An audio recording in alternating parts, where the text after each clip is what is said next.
of submission of free will. He's saying, he's showing us that yes, in the flesh, you have your will, but here's what God wants you to do with that will. And if Jesus, who's God, did that, and that's why the Garden of Gethsemane is such an important viewpoint for us.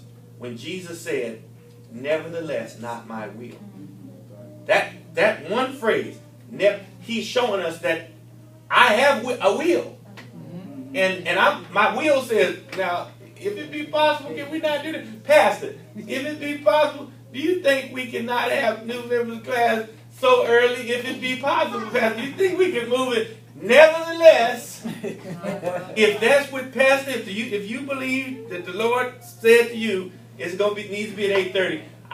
If it was up to me, I'd vote for 9, or maybe I'd vote for another. Nevertheless, not my will, but your will be done. I'm gonna submit to the will of the Father. See, that's the example. Yes, sister. I just reflect back on how important what that whole statement about Jesus said, "Not my will," because when you go back to Genesis, when Adam did not do God's will, right, he did his own will. That's what caused the whole yes, fall of man. Yes. Yes. So when Jesus is saying, "I'm going to be obedient, even if I have to die for you," right, because my first brother, right, wasn't obedient just in following the instructions, don't bite the apple. right. So God, by just saying, "I'm going to hang on this cross for you," just to prove the point that I can do God's will. And I'm going to show every man And I'm gonna show what to do. And why to do it. Because disobedience is going to bring what? Death And curse. And obedience is going to bring life and blessings. And Adam is called the first Adam.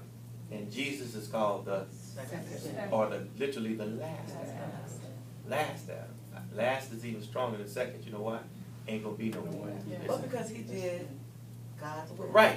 He had to come and do what I'm saying, what you're saying.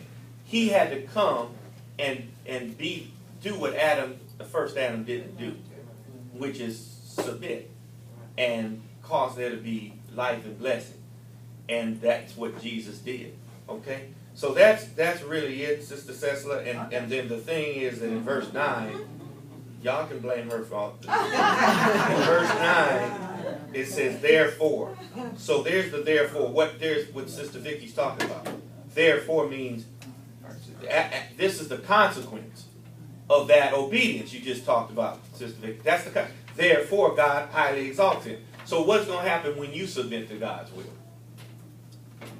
Y'all, whoever was not here on Wednesday, this is what I talked about on Wednesday. Am I right about that? Yes. Sister Marlene, I preached this on Wednesday night.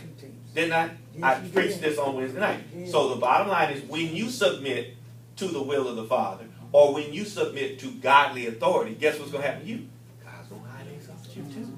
The very thing that your flesh doesn't want to do. Well, Pastor, why I got to, when you submit to it, that's just like, really, you didn't want to come this early to this class, but didn't you have a good time?